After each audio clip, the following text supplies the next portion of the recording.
Françaises, Français de métropole, de nos outre-mer et de l'étranger. En vous présentant mes vœux, je veux commencer par exprimer notre gratitude à tous pour nos compatriotes qui, ce soir encore, protègent, soignent, aident, assurent la continuité de la vie de la nation. Grâce à eux, nous pouvons passer ces moments d'une année à l'autre en famille et avec nos proches. Et en ces instants, je veux aussi dire particulièrement mon affection à ceux qui sont malades ou resteront seuls.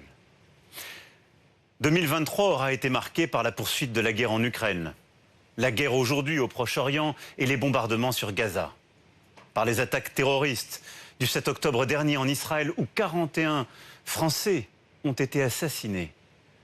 Et ce soir, je pense à leurs familles, comme je pense aux familles de nos compatriotes encore retenus en otage. Nous ne les oublions pas. Marqué encore par la tension géopolitique croissante, les conséquences des dérèglements climatiques sur notre territoire, des actes terroristes sur notre sol, par des divisions, des gestes de haine parfois, des violences à plusieurs occasions qui fragilisent la cohésion de la nation. Enfin, l'inflation a sévi qui rend tout plus difficile se loger, se déplacer, faire ses courses. Alors il y eut bien sûr aussi des moments heureux, des moments de fierté. Mais je sais combien la peur du retour de la guerre, du déclassement, de la perte de contrôle sont bien là. Pourtant, je suis convaincu, et ce n'est pas un faux optimisme, que dans ce contexte de crise peut naître le meilleur. C'est pourquoi je n'ai cessé de suivre la même logique, agir avec détermination et constance pour aujourd'hui et pour demain. Depuis 7 ans, là où vous m'avez placé, je tâche de rendre la France plus forte et plus juste, de libérer, protéger, unir. Tel est le cap, et nous le tenons. Et il en fut de même en 2023. En 2023, la France est sans doute l'un des pays occidentaux qui, en dépit du contexte, a pris le plus de décisions, conduit le plus de transformations. Certaines, comme la réforme des retraites, étaient, je le sais, impopulaires. Je les assume, car je m'y étais engagé et elles étaient nécessaires au pays. Tous ces mois passés ont donc été bien loin de l'impuissance qu'on nous prédisait et c'est heureux. Et je veux ici tout particulièrement en remercier la Première ministre et son gouvernement. En 2023, nous avons agi au service de l'objectif de réindustrialisation et de plein emploi dont les premiers résultats sont là. Les retraites, l'assurance chômage, la relance de nos industries vertes, l'accélération de France 2030, la refondation du lycée professionnel, la réforme de Pôle emploi et du revenu de solidarité active, la réforme du marché européen de l'électricité. Toutes ces grandes transformations ont été décidées, votées et ont commencé à entrer en vigueur durant cette année. Nous avons continué cette année de créer des emplois, tout en réduisant encore plus rapidement nos émissions de gaz à effet de serre, et ce, conformément à nos engagements. Ceci prouve que vous êtes au rendez-vous de la mobilisation. Grâce à ce réarmement économique, nous continuons d'être en mesure de financer notre modèle social, de nous protéger contre les crises ou l'inflation, mais aussi d'investir pour réarmer nos services publics. Et c'est ce que nous avons fait. Nous avons investi dans notre école, notre santé, afin de mieux accompagner, mieux corriger les inégalités de destin. Nous avons posé les fondations d'une planification écologique inédite et dégagé des moyens massifs pour accompagner chacun de vous dans cette transition. Nous avons aussi, en 2023, voté pour les années à venir des lois historiques pour nous protéger. Lois historiques pour nos militaires. En une décennie, le budget de nos armées aura ainsi été doublé. Loi historique aussi pour nos policiers, nos gendarmes, nos magistrats, nos greffiers, afin d'assurer l'ordre et l'unité républicaine en assumant de créer des milliers de postes pour mieux vous protéger.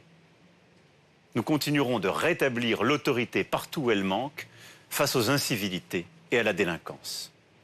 En matière d'immigration, la loi votée en décembre, comme l'accord conclu au niveau européen, nous donne les instruments nécessaires pour faire mieux respecter les principes de la République, c'est-à-dire à la fois lutter contre les passeurs et l'immigration clandestine et mieux intégrer ceux qui ont vocation à demeurer sur notre sol, réfugiés, étudiants, chercheurs, travailleurs. Alors je sais bien sûr les impatiences. Oserais-je dire que je les partage. même si les premiers changements sont visibles. Je sais que vous voudriez que nous fassions plus et plus vite. Et c'est pour atteindre cet objectif que l'année 2024 doit avant tout être une année de détermination. Agir, agir encore dans l'intérêt de la nation. Nous serons déterminés à agir pour l'école, l'enfance et l'éducation, afin de rétablir le niveau de nos élèves, l'autorité de nos professeurs et la force de notre enseignement laïque et républicain.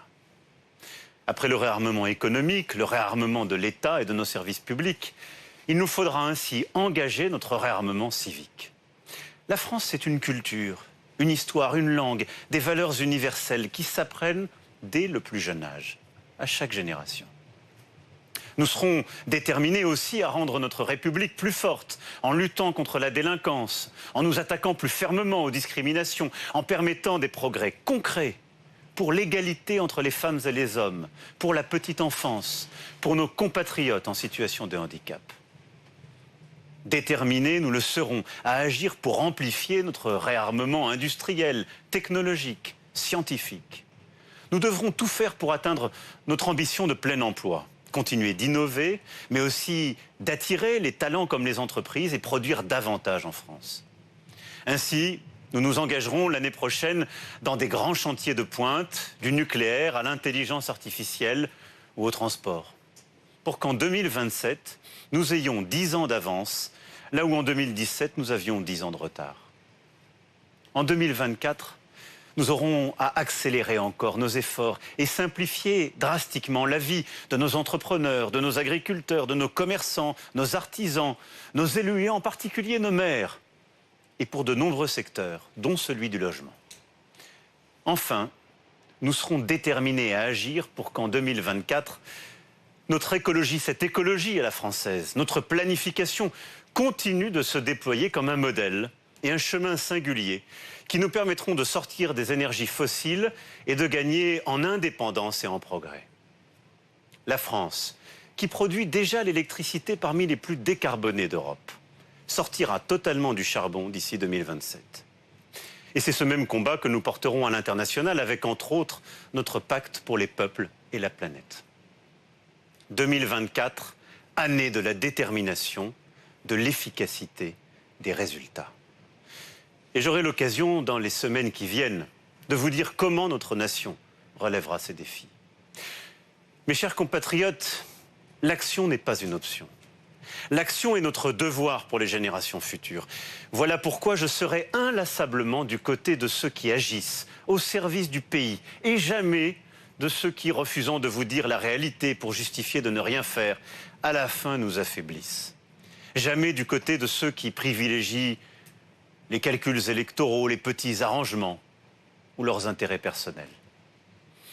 Nous devons donc continuer ce réarmement de la nation face au dérèglement du monde, car la force de caractère est la vertu des temps difficiles. 2024 sera aussi une année de choix décisifs. Nous aurons à faire le choix d'une Europe plus forte, plus souveraine, à la lumière de l'héritage de Jacques Delors. Une Europe qui œuvre à la paix au Proche-Orient et sur notre propre continent, en continuant à soutenir le peuple ukrainien et avec lui notre sécurité, notre liberté, nos valeurs. Vous aurez, au mois de juin prochain, à vous prononcer sur la poursuite de ce réarmement de notre souveraineté européenne face au péril. Arrêter la Russie et soutenir les Ukrainiens ou céder aux puissances autoritaires en Ukraine. Continuer l'Europe ou la bloquer. Poursuivre la transition écologique et productive ou revenir en arrière. Affirmer la force des démocraties libérales ou céder aux mensonges qui sèment le chaos. 2024 sera enfin l'année de nos fiertés françaises. Fierté pour ces milliers de compagnons, d'artisans, d'entrepreneurs qui ont pris part au magnifique chantier pour rebâtir Notre-Dame de Paris, dont la flèche s'élance à nouveau vers le ciel et coiffe une cathédrale qui rouvrira le 8 décembre prochain.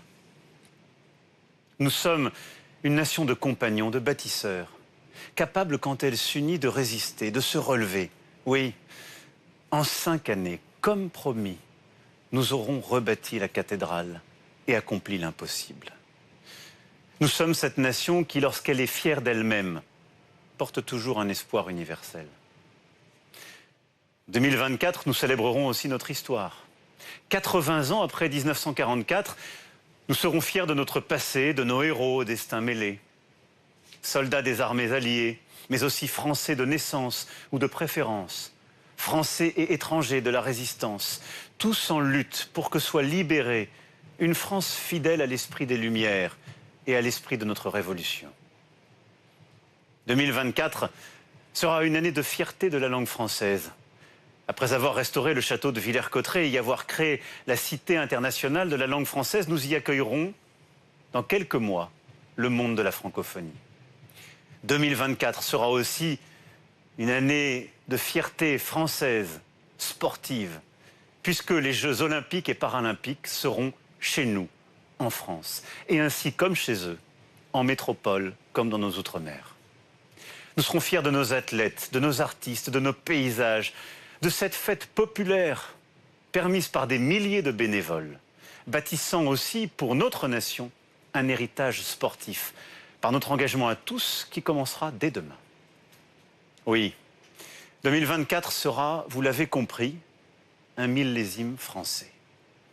Parce que c'est une fois par décennie que l'on commémore avec cette ampleur notre libération. C'est une fois par siècle que l'on accueille les Jeux olympiques et paralympiques. Et c'est une fois par millénaire que l'on rebâtit une cathédrale. C'est une fois par génération que le destin de la suivante se joue, comme sans doute il se joue maintenant.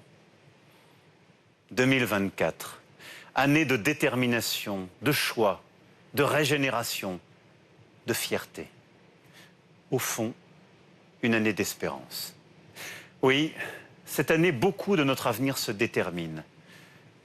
Alors à nous de faire, ensemble. À nous de choisir plutôt que de subir, à nous de tracer la route plutôt que de suivre. Et notre histoire tout entière nous enseigne que la volonté de quelques-uns peut abattre toutes les fatalités. Alors à nous de faire, oui, d'agir ensemble, de continuer à dépasser les clivages, les corporatismes, car il y a en notre peuple les ressorts profonds pour relever ces défis. Mes chers compatriotes, je vous souhaite une très belle et une très heureuse année 2024, pour que la France puisse s'unir, agir et resplendir, qu'elle soit digne de l'indéfinissable splendeur de ceux qui sont destinés aux grandes entreprises, parce que c'est nous. Vive la République, vive la France.